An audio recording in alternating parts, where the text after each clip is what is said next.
Hello guys, in this video we are going to discuss about specific enol equivalents. Specific enol equivalents are basically an intermediate which supplies the enol corresponding enols during certain cross-aldol reactions. To understand that, let us consider a specific enol equivalence which is a silyl enol ether in this case.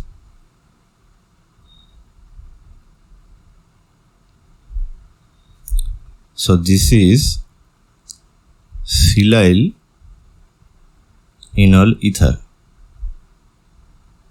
Now if you compare the structure of the silyl enol ether with the corresponding enol form of this particular ketone, then you will understand the similarities between this enol and this silyl enol ether. Basically, this hydrogen is replaced by this trimethyl silyl group, and essentially this bond is quite strong, which makes this silyl enol ether more stable than this particular enol form, and due to this reason they can be stored after their formation for a long time, and depending on the usage they can be used as the specific enol equivalents for certain crossed aldol reaction. So to understand that, let us consider a crossed aldol reaction between these two ketones.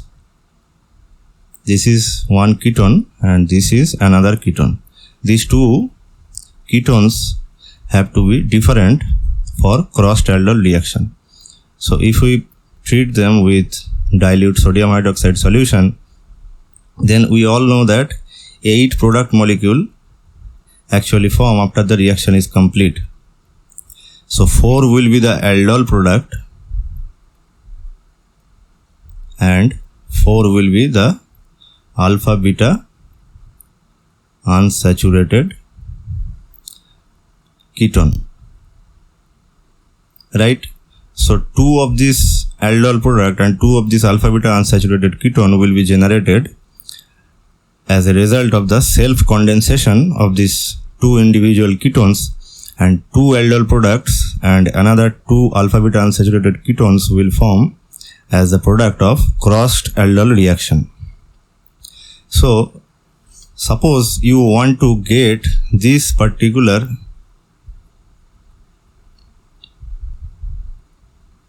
aldol as your final product. Okay, among these 8 possibilities, you selectively want this particular aldol product as a final product or as a major product after this crossed aldol reaction. So in the first glance you will find it impossible, but using specific enol ethers you can easily do that. So here, before we go into the specific enol equivalents for this particular reaction, let us first consider which ketone should be converted into the corresponding specific enol equivalents. So here, if you look carefully, this particular fragment which is coming from this ketone is actually reacting via the formation of an enolate, and thereby it is basically behaving as the nucleophilic center. And this particular fragment of this aldol compound is coming from this ketone, which is basically acting as the electrophile. So we have to selectively form the specific enol equivalent from this particular ketone. And the making of the specific enol equivalent from this ketone is very straightforward. If you simply treat this ketone with trimethyl silyl chloride in presence of a base like triethylamine, then you will get the corresponding specific enol equivalent. If we consider the mechanism, so initially there will be a Lewis acid-base interaction between this oxygen and the silicon center. We all know that silicon has vacant d orbital, which makes it quite Lewis acidic. So this oxygen lone pair will attack the silicon center, and the silicon chloride bond will break and Cl- will leave from the system. and this will result in the formation of this particular Lewis acid base adduct. Oxygen will be positively charged, so this will be the intermediate, and then the trimethyl amine will abstract this hydrogen to form a carbon-carbon double bond, and this oxygen will get neutralized during this process, and this will generate our corresponding silyl enol ether.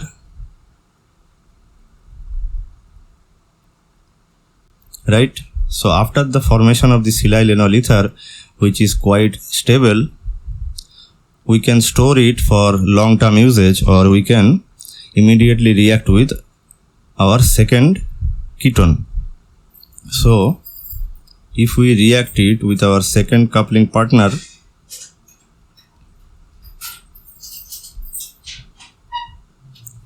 which is this ketone,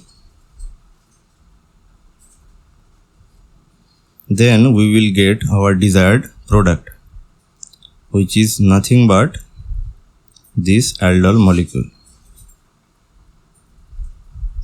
Right? But here is the interesting thing. Simply mixing these two compounds will not produce this aldol. We have to employ a Lewis acid for this particular reaction, which is titanium chloride in maximum cases.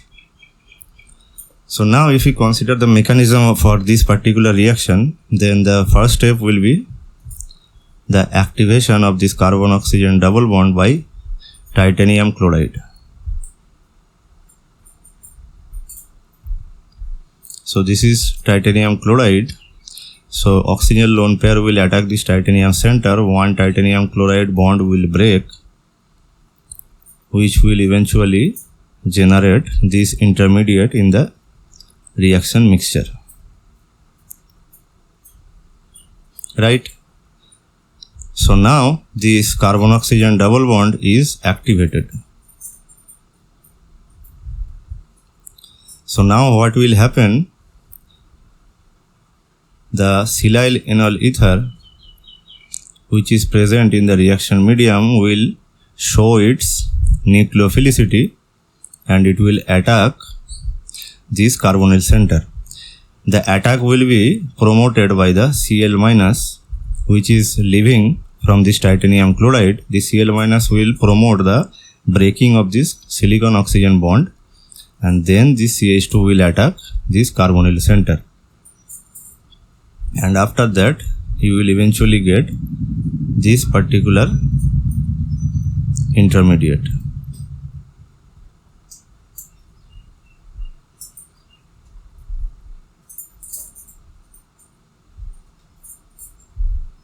So this is R dash, this is R dash. Right? So after this intermediate is formed, this oxygen titanium bond will be replaced by the oxygen silicon bond. So here this trimethyl silyl chloride, which is formed in this step, this Cl is attacking this silicon center, so it essentially producing the trimethyl silyl chloride again in the reaction medium. This trimethyl silyl chloride will again react with this species, and this time the Cl- will attack this titanium center, and this oxygen titanium bond will break, and this will attack the silicon center, and Cl- will leave from the system. So Cl- is leaving from the system as well as titanium chloride. So eventually it will form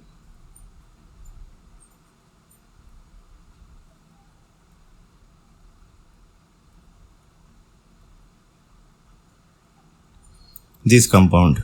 So it is basically the aldol product, where this oxygen atom of this aldol is making a bond with the trimethyl silyl group. So after that, we have to perform a aqueous workup, and this aqueous workup will essentially break this oxygen silicon bond, and this O-, which is forming after the bond cleavage, will abstract a proton from the solvent molecule. and this will result in the formation of our final aldol compound. Right, so this is our final product. If you further want the corresponding alpha beta unsaturated ketone from this aldol, you have to simply perform a acid catalyzed dehydration reaction, where generally paratoluene sulfonic acid is used as the catalyst. So it will basically protonate this OH group of the aldol and thereby making it a beta leaving group. So this will be the intermediate, and now this alpha hydrogen atom will make a double bond, and this will generate our